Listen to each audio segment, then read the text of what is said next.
Adiós, gracias. Andrew Adsbury estaba muy ocupado por Navidad. Tenía que salir temprano de casa de su novia, porque a la mañana siguiente debía hacer las entregas de su negocio de mensajería. Pero esas entregas no llegaron a efectuarse. Y su novia y su familia confiaron en la experiencia de la ciencia forense para encontrarle y descubrir la verdad. Desde el principio supuse que no era más que un ataque muy cruel. No había otra razón para que ese vehículo estuviera allí. Incluso llegó a amenazarle con dispararle con una escopeta.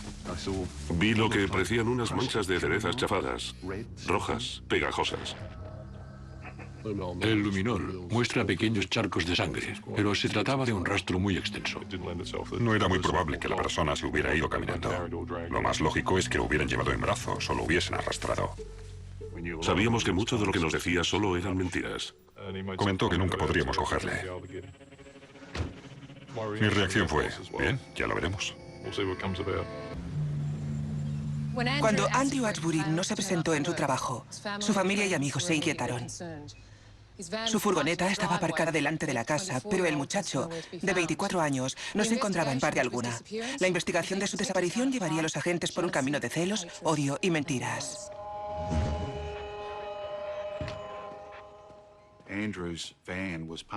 La furgoneta de Andrew estaba aparcada como siempre al final del camino. La billetera de Andrew estaba en la furgoneta junto con su móvil. Y según todos los que conocían a Andrew, este no iba a ninguna parte sin su móvil. Sin embargo, el vehículo no presentaba daño alguno. Y en la primera inspección no se vio nada alrededor de la furgoneta que indicara que hubiera ocurrido algo malo. Entramos en la casa y era evidente que Andrew no había dormido en su cama. También era evidente, tras hablar con amigos, parientes y la novia de Andrew, que no se había tomado el día libre, sin decírselo a nadie, para ir a jugar al golf. Era una persona muy trabajadora y formal. Tenía su propio negocio, un servicio de mensajería. Los restaurantes a los que repartía dependían de él, ya que les entregaba los alimentos que precisaban para el día. Era muy raro que no se presentara en su trabajo y no entregara la comida. Supongo que al principio pensamos que era posible que le hubiera pasado cualquier cosa a Andrew. En ese momento ni siquiera estábamos seguros de que se tratara de un delito, o si Andrew tenía alguna razón legítima para que no lo encontráramos. Por lo que tuvimos que explorar todos los caminos. La policía preguntaba si tenía problemas económicos, si estaba implicado en actividades delictivas, de drogas, porque era un distribuidor que se movía constantemente. ¿Estaba implicado en algo que no fuera legal? Al registrar la zona, John Adsbury encontró unas manchas muy curiosas en la calle, frente a la casa de su hijo. Al recorrer la calle, vi lo que parecían unas manchas de cerezas chafadas, rojas, pegajosas. Pero no había cerezos por allí, así que pensé que podría ser sangre. Al estudiarlas nos dimos cuenta de que eran restos de sangre, lo que le dio un tono más siniestro a la investigación. Si era sangre, no parecía tratarse de una cantidad que representara una amenaza para su vida. Supongo que me sentía aún más confuso, ya que si estaba herido, ¿por qué no había llamado? Inmediatamente empezamos a registrar la zona por si estaba inconsciente entre los matorrales cercanos. Y había algo más que les preocupaba. La novia de Andrew, Shannon, le habló al policía sobre su estado de ánimo la última vez que lo vio, 14 horas antes. Se acercaba Navidad. Él tenía 2 empleos. Dedicaba muchas horas a esos 2 empleos. Le deprimía el hecho de no poder permitirse comprar regalos por Navidad. Probablemente no podría comprarle a Shannon un regalo de Navidad, lo cual daba mayor credibilidad a la teoría de que quizá se hubiera autolesionado. Andrew solo llevaba 5 semanas saliendo con Shannon, pero para todos los que lo conocían, estaba muy enamorado de ella. Nunca había tenido novia formal. Había salido con muchas chicas. Tenía muchas amigas, pero no había estado enamorado antes. Era divertido verlo, porque se le veía muy feliz. Andrew Ashbury, de 25 años, fue visto por última vez al salir de casa de su novia en Eltham sobre las 11 de la noche del jueves. Hoy, John Ashbury ha hecho un emotivo llamamiento pidiendo ayuda para encontrar a su hijo. Si alguien sabe algo, por favor, que informe de ello. Y si no quieres volver a casa por cualquier razón, por favor, ponte en contacto. Los primeros días fueron terriblemente difíciles, porque lo imaginabas deshidratado o desangrado o con una pierna rota, retorciéndose de dolor en alguna parte.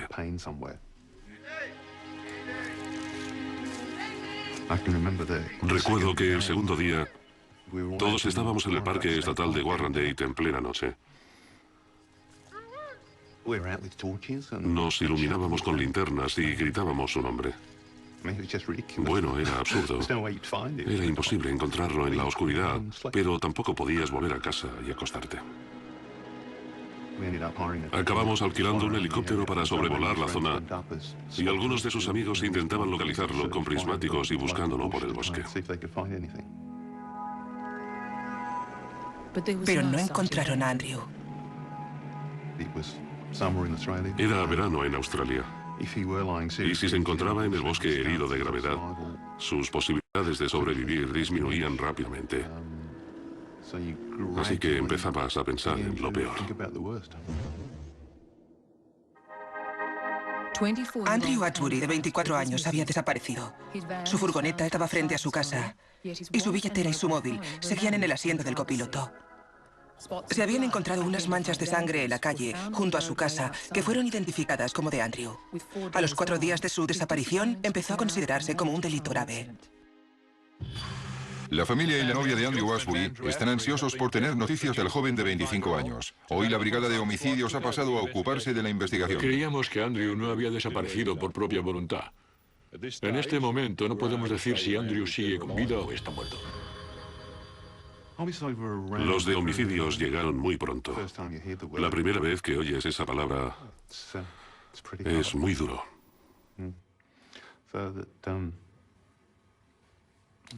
Es como si se confirmaran tus peores temores.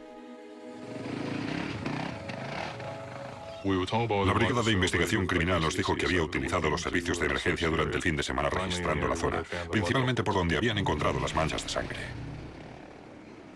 Una vez nos hicimos cargo de la investigación, decidimos que nuestros equipos registrarían toda la zona a lo largo de toda la calle frente a su casa, así como el terraplén. También encontraron un cuchillo manchado de sangre junto a la calle. Había un charco de sangre en esa zona. Y también un trozo de cartón en el que se había estampado parcialmente la huella de un zapato. Tanto el cuchillo como el trozo de cartón fueron enviados al laboratorio. Los agentes esperaban que cualquiera de esas 2 pruebas los llevaría a la escena del crimen. Registramos esa zona. Era evidente que había demasiada sangre para tratarse de un mero accidente. Creíamos que se trataba de un caso de homicidio y no de una persona desaparecida. Parecía que Andrew había muerto. ¿Pero dónde estaba el cuerpo? La escena del crimen podría facilitarles alguna pista a los agentes, y para ello, el equipo de investigación forense precisaba una herramienta estándar que exigía oscuridad total. El luminol sirve para encontrar pequeñas cantidades de sangre que no son visibles para el ojo humano. Puede ser de gran ayuda cuando sigues una pista que no puedes ver. Solo se puede utilizar de noche, ya que hace que la sangre brille. El luminol muestra pequeños charcos de sangre, pero se trataba de un rastro muy extenso. El rastro se extendía casi 300 metros por el bosque y bajo los árboles y la maleza. Podría indicar que la persona estaba seriamente herida en ese momento, pero por la cantidad de sangre que se encontró en el cuchillo no era muy probable que la persona se hubiera ido caminando.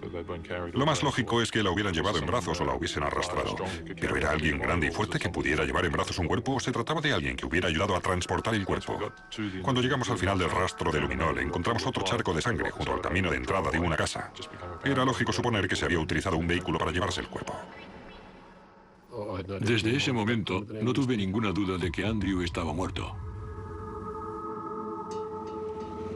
Warrandyte es un lugar muy aislado. Por ello, decidimos llevar una caravana y pedir ayuda a la ciudadanía.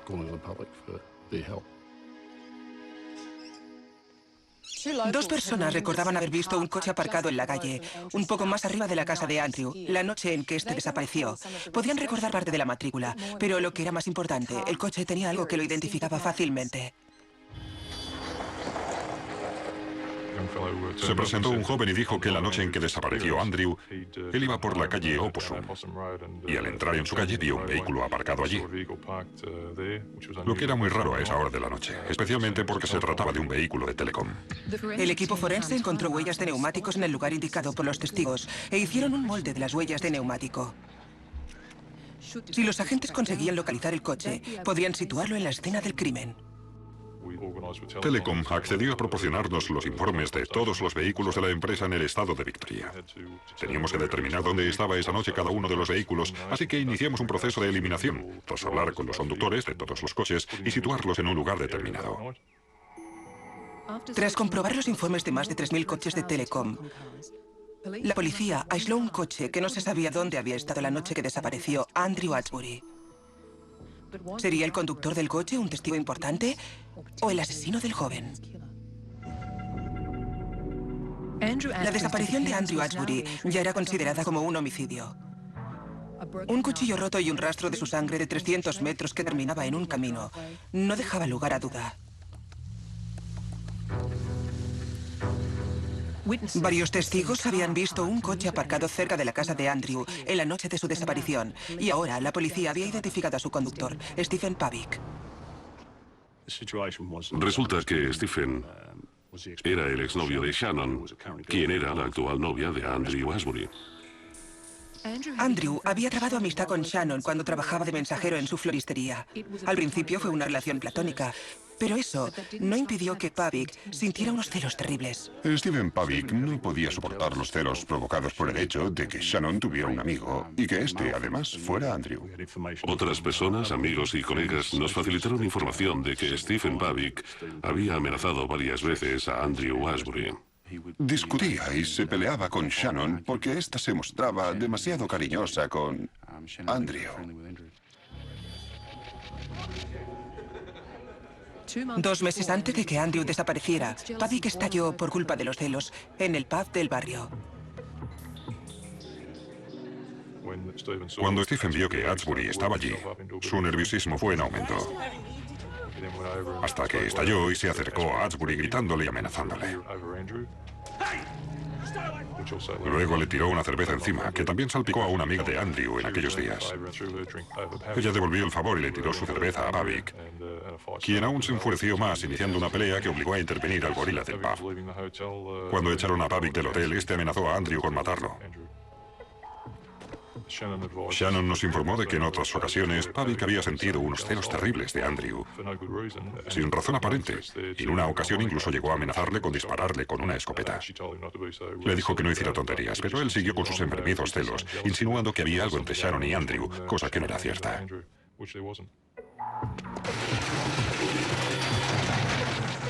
La noche de la pelea en el pub, Shannon puso fin a su relación con Pavic. Unas semanas después empezó a salir con Andrew, aunque mantuvieron la relación en secreto por temor a la reacción de Pavic. Es algo que se da con mucha frecuencia entre los jóvenes. Enloquecen por culpa de los celos y su novia habla con otros chicos. Es infantil, pueril, pero es evidente que al igual que les ocurre a otros jóvenes, es algo que atormentaba a Pavic. Sus reacciones exageradas demostraban que no había madurado. Los celos de Pavic eran exagerados, pero ¿era un asesino? La policía necesitaba pruebas concretas para relacionarlo directamente con el asesinato, y esperaban encontrarlas en el coche de Pavic, el mismo coche que los testigos habían visto la noche en que desapareció Andrew. Advertí que la moqueta de la parte posterior del coche era de un color ligeramente distinto que la del resto del vehículo. Eso me hizo pensar que tal vez lo hubiera cambiado. Buscamos restos de sangre en el vehículo, pero no encontramos nada. Cabía la posibilidad de que el cuerpo de Andrew hubiera sido transportado en la parte posterior del coche, razón por la que la moqueta fuera de otro color. Supusimos que había comprado la moqueta en alguna parte, así que empezamos a buscar dónde podría comprarse moqueta de segunda mano para un Commodore. En una empresa de desguace, no lejos del trabajo de Pavic, los agentes encontraron lo que habían sospechado. Un recibo que demostraba que Pavic había comprado la moqueta el día después de la desaparición de Andrew. Luego decidimos vigilar a Pavic. Vigilancia física, así como con instrumentos de escucha, y además interceptamos su teléfono para determinar qué estaba haciendo, qué decía, con quién hablaba y cuáles eran sus movimientos, por si volvía a la escena del crimen para ocultar alguna prueba. Alguien tiene que saber algo. Es el segundo de 4 hijos, así que este año no habrá Navidad para nosotros. El día de Navidad fue especialmente difícil. Todos abrimos los regalos, pero había un montón en un rincón sin abrir. Fue un día muy duro. Al día siguiente, la policía recibió una llamada. El granjero Graham Cook estaba reuniendo sus ovejas cuando vio un cuerpo sujetado por algún peso en medio del río. Recibí una llamada a últimas horas de la tarde avisándome que habían encontrado un cuerpo en Warrandyte. Estaba esposado a una especie de máquina y me dijeron que no creían que fuera nuestro cuerpo. Algo en mi interior me dijo que se trataba de Andrew. Inmediatamente llamé a mi equipo y les dije, id a Warrandyte, creo que es nuestro cuerpo. El cuerpo estaba en avanzado estado de descomposición. Parecía que había estado en el agua más tiempo del que Andrew llevaba desaparecido. Así que las sospechas de Mick Hughes de que fuera Andrew se verían confirmadas o no por la autopsia. Uno de los primeros pasos a dar en una investigación forense con un cadáver como ese es radiografiar todo el cuerpo, desde ángulos distintos. La razón de hacerlo es que puede reunirse información que ayude a su identificación, pero aún más importante, puede documentar lesiones que la descomposición quizás haya arreglado. En este caso, el examen radiológico reveló la presencia de un objeto metálico triangular en la parte superior izquierda del tórax. El objeto tenía bordes afilados y parecía la punta de un cuchillo. Recogí el trozo de hoja del cuerpo del fallecido. Lo llevé al laboratorio y junté físicamente las dos piezas de la hoja del cuchillo. Estaba seguro de que ambas piezas conformaban la hoja del cuchillo.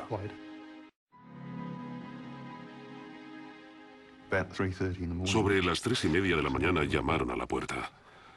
Lo siento.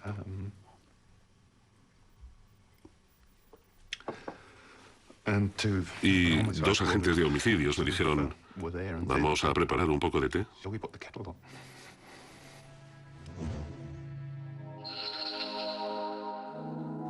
Andrew Ashbury había desaparecido.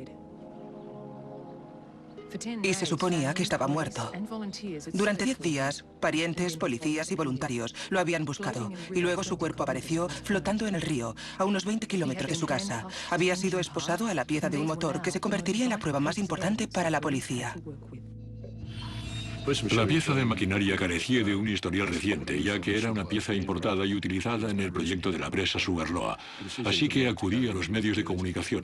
La única forma de resolver el caso era explicarlo a la gente y decirles, ¿pueden ayudarme en esta investigación? Los agentes han mostrado hoy la carcasa de la turbina de un generador de fabricación alemana utilizado para evitar que flotara el cuerpo de la víctima Andrew Ashbury.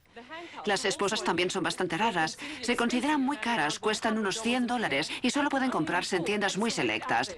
La policía ha revelado hoy que por lo menos sigue la pista de 2 personas. Emplearemos todos los recursos de que dispongamos para localizar al asesino o asesinos de este joven.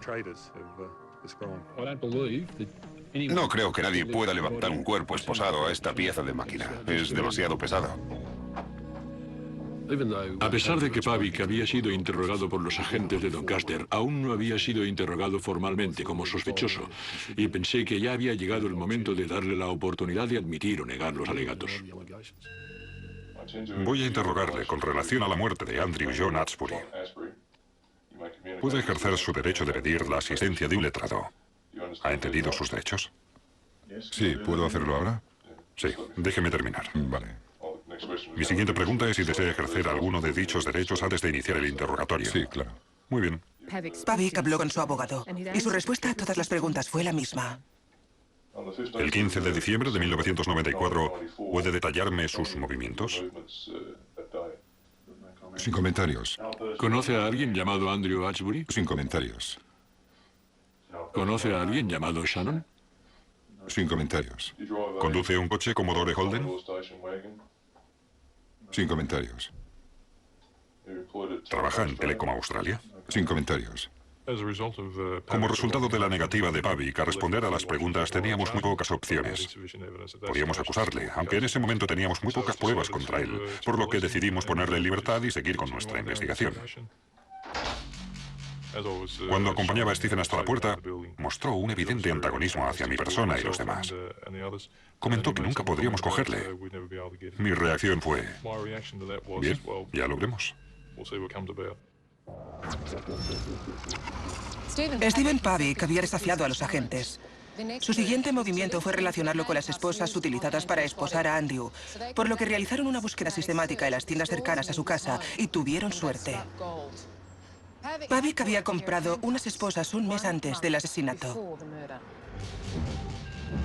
Pavic le dijo al propietario de la tienda que quería comprar las esposas para la despedida de soltero de un amigo. Eran unas esposas muy caras, costaban más de $100. El vendedor recordaba haberle preguntado a Pavic por qué no compraba unas más baratas. Y él le dijo: no, quiero unas buenas. Tenía unas y se rompieron.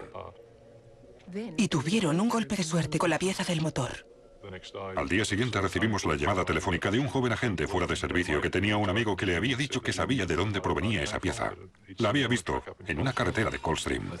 Fueron a verla, pero la pieza de esa máquina no estaba allí. Y esa era la pieza que nos interesaba. Volvieron al día siguiente. No encontraron la pieza, pero sí algunas de las piezas amarillas que formaban parte de la máquina. Así que nos llamaron a homicidios. En la búsqueda encontraron una bolsa de basura escondida en un tronco hueco, cubierta por unos hierbajos. La bolsa contenía varias prendas de ropa, camisetas, zapatillas deportivas y también 3 pantalones vaqueros. Uno de ellos lo identificamos como perteneciente al fallecido Andrew Ashbury. En uno de los bolsillos de unos vaqueros había una gran S escrita con rotulador. Cuando se lo mostramos a Shannon, dijo que pertenecía a Stephen Pavic, ya que su madre siempre escribía las iniciales de los dos hermanos para diferenciarlas. Pero la bolsa de basura también contenía otros pantalones vaqueros. Lo que nos llevó a creer que solo había 2 opciones posibles. Una, que 2 personas cometieran el asesinato. O 2, que una persona cometiera el asesinato y otra la ayudara a deshacerse del cuerpo. En ese momento eso es lo que suponíamos. Era esencial averiguar de quién eran los otros pantalones vaqueros. Tras encontrar los vaqueros, sabíamos que la persona que estábamos buscando era bastante baja. Casi todos los amigos de Pavic eran altos o grandotes, y solo había una persona que pudiera llevar esos vaqueros, un amigo de Pavic. Le detuvimos y le interrogamos en la comisaría. Le mostramos el par de pantalones vaqueros, confirmó que eran suyos, pero negó cualquier participación en la muerte de Andrew Ashbury, y nos facilitó una explicación plausible sobre cómo sus vaqueros habían llegado a la bolsa con los del fallecido y los de Pavic. Los había dejado en el coche de Pavic cuando habían ido a la playa unas semanas antes. Pavic les había dicho a sus amigos que la ropa se había perdido y le dio $50 para que se comprara otros. Creíamos que después de que Pavic asesinara a Ashbury, utilizó esos pantalones para limpiar la sangre de la parte posterior del vehículo antes de meterlo en la bolsa con el resto de la ropa. Por el hecho de encontrar la bolsa de basura con la ropa dentro, resultó ser la prueba que necesitábamos para probar, más allá de cualquier duda razonable, que Stephen Pavic era el asesino. En la bolsa también había unos guantes y unas zapatillas deportivas manchadas de sangre, del número 45, el mismo que calzaba Stephen Pavic. La huella de la zapatilla izquierda coincidía con la huella en el trozo de cartón, encontrada junto al arma homicida. La policía ya tenía las pruebas concluyentes para detener a Pavic. Creo que la razón de que fuera a casa de Andrew esa noche es porque vio su furgoneta en la calle de su exnovia. ¿Qué tiene que decir? Está sugiriendo cosas que yo no he dicho. Le estoy proporcionando una explicación. No, no es cierto, no es cierto. Todos los caminos y pruebas en relación con el asesinato de Andrew Ashbury llevaban a una persona, Stephen Pavic. No solo había amenazado a Andrew 2 meses antes, sino que sus zapatillas, vaqueros y guantes ensangrentados habían sido encontrados en una bolsa de basura cerca de donde hallaron el cuerpo de Andrew. Esta mañana los inspectores de homicidios han detenido a un hombre de Eltham de 24 años en su lugar de trabajo en Preston y le están interrogando con relación al asesinato. ¿Sabe algo de la desaparición y asesinato de Andrew Wadsbury? Sí. ¿Qué puede decirme al respecto?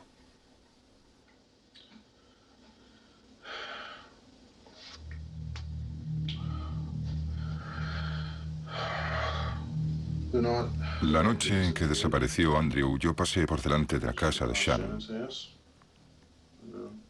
Vi el coche de Andrew aparcado frente a su puerta y me fui a casa. ¿Y qué hizo cuando llegó a su casa? Me senté un rato en mi cama. Me tomé una cerveza. Y después de tomar una cerveza, ¿qué ocurrió?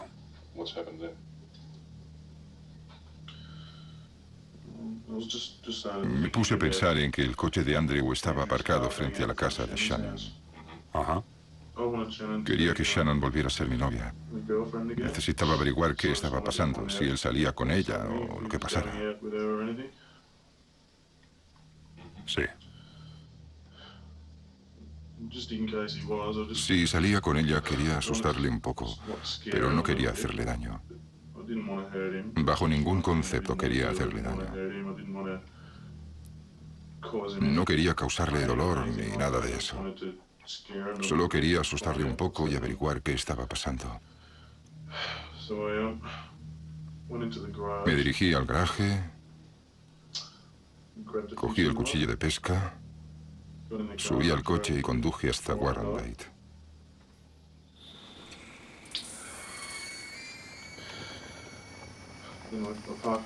Aparqué en un callejón que estaba junto a la casa de Andrew.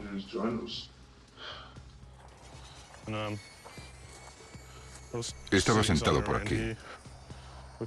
No recuerdo exactamente dónde. Era por allí. Fui hasta allí a mear. Me puse los guantes de gimnasia por si Andrew y yo acabábamos discutiendo. Si él me golpeaba, yo podría devolverle el golpe sin hacerme daño en las manos. Luego Andrew aparcó el coche allí. ¿Junto a aquellas piedras? Creo que fue allí arriba. No recuerdo exactamente dónde. Fui caminando hasta colocarme detrás de la furgoneta. Me arrodillé porque no quería que me viese, quería sorprenderle. Oí cómo abría la puerta de su coche y me puse a su lado y le dije, quiero hablar contigo. Le pasé el brazo por el cuello y empezamos a caminar por aquí. Saqué el cuchillo. Le amenacé con él en la cara sin dejar de preguntarle qué estaba pasando. Llegamos hasta aquí y lo siguiente que recuerdo es caer por ahí. Los dos acabamos por allí. Fuimos dando vueltas por la hierba, enzarzados en una pelea.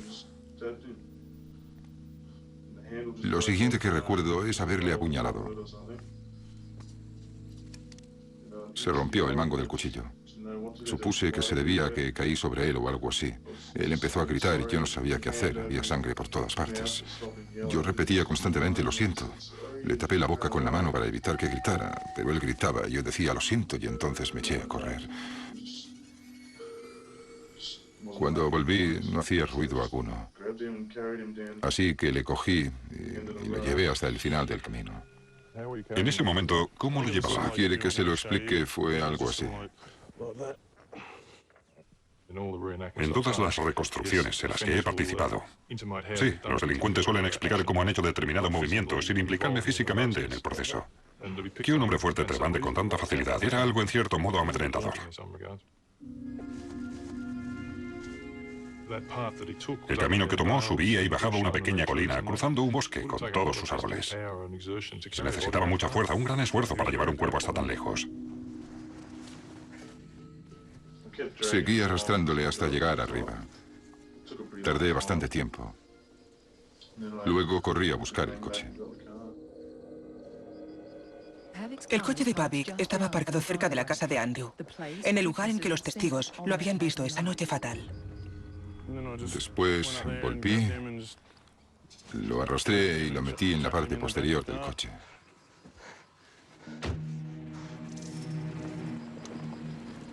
Luego, Pavic llevó el cuerpo de Andrew a un bosque situado a unos 20 kilómetros de distancia.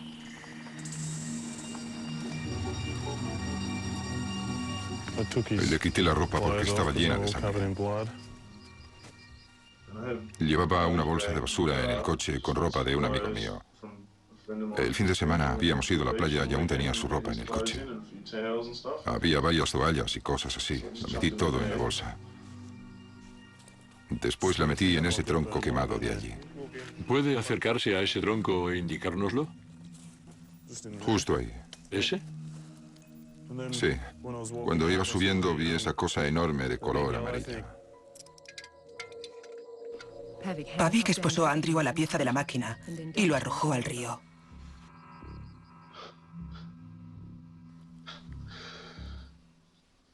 En un momento del interrogatorio, Pavic se echó a llorar. Creo que lloraba por la tensión, porque le habíamos cogido. No creo que tuviera muchos remordimientos por haber matado a Andrew, solo por el hecho de que lo hubiésemos cogido. Solo quiero que todo el mundo sepa que no lo planeé así. Solo ocurrió. Fue algo muy desafortunado. Es lo último que quería que ocurriera. Así que Stephen Pavic admitió haber matado a Andrew Ashbury. Pretendía basar su defensa en homicidio sin premeditación. Sin embargo, los agentes tenían pruebas de que había sido un asesinato premeditado y brutal. Sabíamos que mucho de lo que nos decía solo eran mentiras, por lo que desde nuestro punto de vista nos estaba ofreciendo una gran actuación. Los agentes de la Brigada de Homicidios han llevado a últimas horas de la noche a Stephen Francis Pavic a la cárcel de la ciudad tras interrogarle durante todo el día. Stephen Pavic, de 24 años, fue acusado del asesinato de Andrew Ashbury. Le confesó a la policía que había estado con él la noche de su muerte, pero que esta fue un accidente. Solo quiero que todo el mundo sepa que no lo planeé así. Solo ocurrió. Fue algo muy desafortunado. En los interrogatorios y reconstrucciones del crimen con la policía, lo repitió en varias ocasiones. Yo no tenía ninguna intención de hacerle daño. No quería que eso ocurriera, pero ocurrió sin más. Solo quiero decir que no quería que nada de eso ocurriera y me siento muy mal por ello. Sabíamos exactamente qué había sucedido y sabíamos que pretendía defenderse alegando homicidio sin premeditación. Mucho de lo que nos decía eran mentiras. Se mostraba muy egoísta. Pretendía convencer al juez y al jurado que había sido una acción espontánea que había terminado con la muerte de Andrew, pero no fue así, fue un asesinato premeditado. Por lo que desde nuestro punto de vista nos estaba ofreciendo una gran actuación. ¿Por qué cogió el cuchillo de su casa para ir a la de Andrew? Pretendía asustarle. Yo le digo que cogió el cuchillo con la intención de matar a Andrew. No, ¿Qué tiene que ni decir hablar, eso? ni hablar. Nunca hubiera hecho una cosa así. Íbamos cayendo con él encima de mí y yo encima de él. Y el mango del cuchillo se rompió y... ¿Sabe dónde cayó el mango? No, yo diría que por allí, pero no sé exactamente dónde. Creo que Pavic, al igual que muchas personas acostumbradas a mentir, dice un 90% de verdad y un 10% de ficción. Que fue un accidente, era pura ficción. A mí me parecieron un montón de tonterías. Yo asistí a la autopsia y vi cómo le extraían la hoja al cadáver de Andrew. Nada me convencerá que lo apuñaló accidentalmente cuando se peleaban. El patólogo forense lo demostró sin lugar a dudas. Es necesario aplicar una fuerza considerable al cuchillo para que se rompa a la punta. Parece evidente que el cuchillo entró por encima de la clavícula izquierda y siguió una trayectoria casi vertical hacia abajo, interesando la arteria subclavia, causando daños en la clavícula y la primera costilla y entrando por la parte superior de la región izquierda del tórax. Debido a la gran cantidad de lesiones en huesos que se daban en este caso, puede que el cuchillo se clavara varias veces penetrando por la misma herida o con una sola herida el cuchillo fue movido mientras estaba en su interior. Dichas características no son propias de una herida accidental, pero sí de una herida intencionada. Pavic era muy superior en envergadura y fuerza. Y si Pavic lo cogió, Andrew no hubiera tenido ni la más mínima posibilidad de escapar o de defenderse. Y aún había más pruebas condenatorias. La policía tenía en sus manos pruebas de que este no era el accidente que argumentaba Pavic. Grabamos una conversación en la que Pavic afirmaba que tenía la intención de matar a Andrew y creía que se libraría con una acusación por homicidio. He hablado con un abogado, ¿vale? Sí, y cuando llegue el momento voy a cantar y les diré lo que ocurrió. Apuñalé al muy cabrón. Probablemente me libraré con una condena por homicidio. Debo procurar que nadie sepa que fue premeditado. En la misma conversación, admitía que lo había planeado. Había esperado a Andrew por lo menos en otra ocasión, pero este no había ido a su casa. Si en un caso así no encontramos pruebas que demuestren la premeditación o la intencionalidad de matar, y se cuenta la historia al jurado de un hombre enfermo de amor que ha perdido a su novia y quiere arreglarlo con el nuevo novio, en la mayoría de los casos se libra con una condena por homicidio. Para nosotros era muy importante que él hubiera admitido la premeditación. En ese momento era evidente que Stephen Pavic había asesinado a Andrew Ashbury a sangre fría. Si había alguna duda de su crueldad, su negación a explicar cómo se había deshecho del cuerpo era una señal clara de su culpabilidad. Por allí abajo, cruzando por allí y hacia abajo, hasta el río. Muy bien, ¿quiere bajar con nosotros? No sé, esto se está alargando mucho. Ahora ya lo saben todo, ¿no cree? Solo queremos saber por dónde bajó Stephen.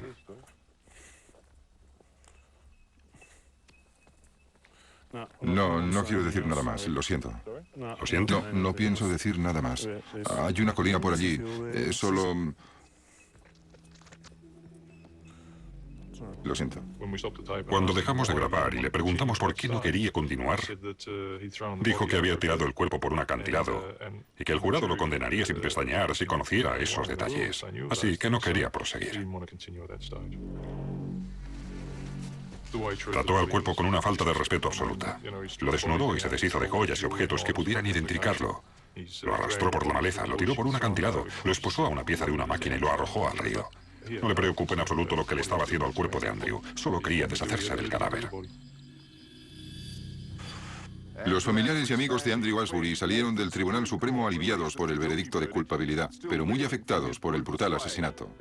En el funeral de Andrew, el celebrante dijo que prevalezca la justicia. Y es bueno comprobar que así ha sido. Todos nos sentimos aliviados cuando llegaron a un veredicto de culpabilidad. Fue de gran ayuda que confirmasen lo que todos creíamos, que era imposible que no lo hubiera planeado. La acusación por asesinato fue importante para mí, y tengo que ser sincero, nos proporcionó una gran satisfacción, ya que podríamos decir que nosotros fuimos para Andrew un testigo silencioso. Andrew es la otra persona que conoce la verdad, pero él no puede hablar, está muerto. Así que actuamos como sus representantes, por lo que desde mi punto de vista fue muy importante para la familia Ashbury. Para Shannon y para Andrew, nos produjo una gran satisfacción que se pasara de homicidio a asesinato. Stephen Francis Pavic, amante abandonado, ha sido condenado a un mínimo de 13 años de cárcel por el asesinato del hombre que había empezado a salir con su novia. Nunca podré perdonar a Pavic. Yo hubiera cerrado la puerta y tirado la llave.